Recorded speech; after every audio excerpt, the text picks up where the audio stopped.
देखिए संख्या पद्धति, आज आप लोग को कौन सा चैप्टर पढ़ाया जाएगा? संख्या पद्धति। अब देखिए नंबर सिस्टम, संख्या पद्धति को क्या कहते हैं? Number system. संख्या पद्धति को क्या कहते हैं? Number system. Number system. यहाँ है प्राकृतिक संख्या। कौन सी संख्या? प्राकृतिक संख्या। प्राकृतिक संख्या को हम लोग क्या कहते हैं? Natural numbers. और ये प्राकृतिक संख्या की पहचान कैसे? 1 2 3 डॉट डॉट डॉट, मतलब 1 से लेकर अनंत तक जा सकती है, जो उसे क्या कहें हम लोग? प्राकृतिक संख्या।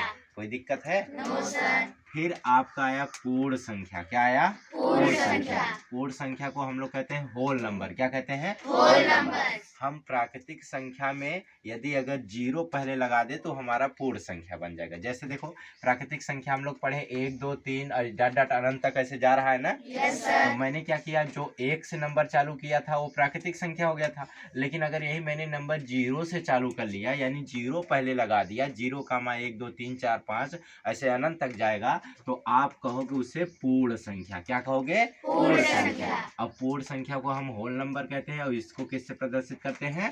W से। कोई दिक्कत है? No sir. फिर आपका आया पूर्णांक संख्या। कौन आया? पूर्णांक संख्या। अब पूर्णांक संख्या में क्या होगा? अभी तक आपने क्या पढ़ा? अभी तक आपने पढ़ा पूर्ण संख्या और प्राकृतिक संख्या। अब आया आपका पूर्णांक संख्या। क्या आया? पूर्णांक संख्या। पूर्णांक संख्या क्या होता है? ध्यान देना, पूर्णांक संख्या में 0 भी आएगा, माइनस में भी नंबर आएगा, प्लस में भी नंबर आएगा। यानी इधर अगर आपने 0 ले लिया, 1 2 3 4 ऐसे इधर बढ़ता चला जाएगा, और यहाँ -1 -2 -3 -4 ये भी आपका अगर आया तो ये कौन सी संख्या हो जाएगा? पूर्णांक संख्या। पूर्णांक संख्या को हम लोग कहते हैं इंटीजर्स। क्या कहते हैं? इंटीजर्स। लेकिन ध्यान रहे, अगर कोई कह दिया पूर्णांक संख्या को किससे प्रदर्शित किया जाता है? जेड से। किससे प्रदर्शित किया जाता है? जेड से। फिर आपके पास एक यहाँ पे ब्रेड टाइप दिख रहा होगा। ब्रेड मतलब समझ रहे हो ना बेटा? ब्रेड टाइप दिख रहा है, ये देखो एक सर्किल दिख रहा है ना। Yes sir. इसमें देखो कितने खाने किए हैं? 1 2 3 4 5 किए गए हैं, लेकिन ध्यान देना कि 4 में तो ऐसे ऐसे ऐसे ऐसे रंगा हुआ है, मतलब ये बेटा बचा हुआ भाग है। कौन सा भाग है? बचा हुआ भाग। और ये बेटा ना खाया हुआ भाग है। अगर कोई पूछा कि बताइए इस ब्रेड को जो हम देख रहे हैं इसमें से कितना भाग खाया गया है, तो आप कहोगे 1/5 भाग। 1/5 भाग का कर लिया गया है? खाया गया है। अच्छा, ये खाया किसके द्वारा गया है? जैसे मान लो एक ठो बहन थे और एक ठो कौन थे? भाई थे।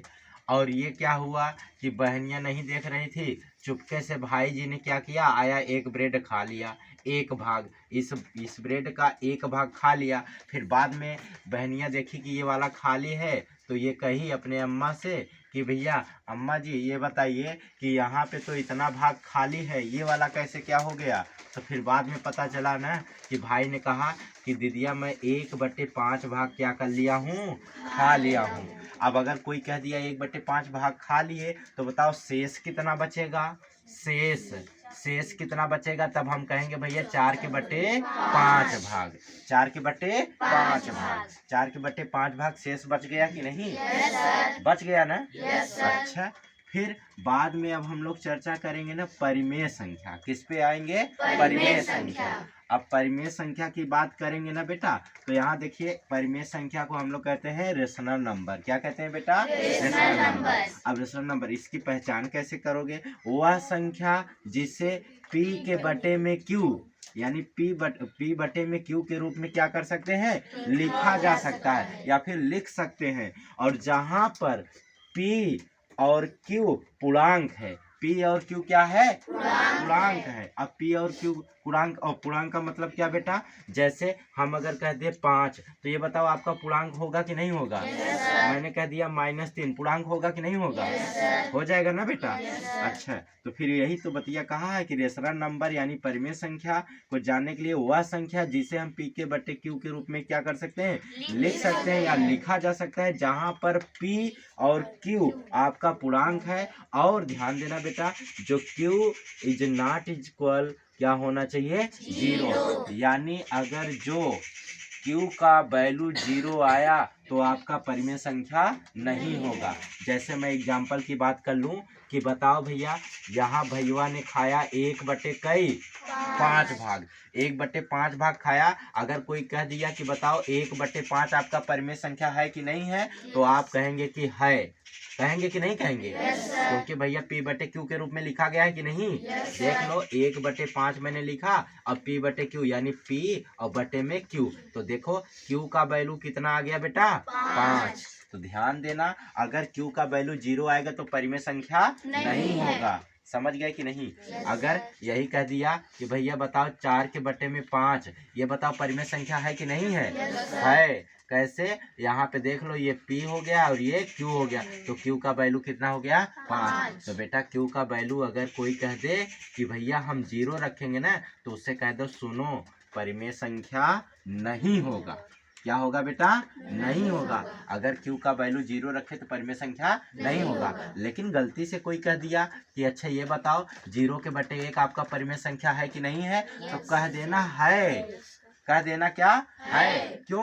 क्योंकि ये P का वैल्यू 0 है, लेकिन Q का वैल्यू क्या है बेटा? 1। तो इसको हम P/Q के रूप में लिख लिए, तो ये भी आपका क्या हो जाएगा? परिमेय संख्या। क्या ये बातें समझ पाए आप लोग? अच्छा, एक चीज और ध्यान देना कि कोई कहा ना कि परिमेय संख्या को किससे डिनोट यानी प्रदर्शित किया जाता है? Q से। किससे? Q से। ये सारी बातें आपको समझ आई? इतना समझ आया है तो फिर नोट कर लीजिए। दोस्तों, यदि अगर आप लोग को वीडियो अच्छा लगा हो तो ये ज़्यादा से ज़्यादा लोगों तक शेयर करिए, और ऐसे वीडियो आपको डेली मिलते रहेंगे। धन्यवाद।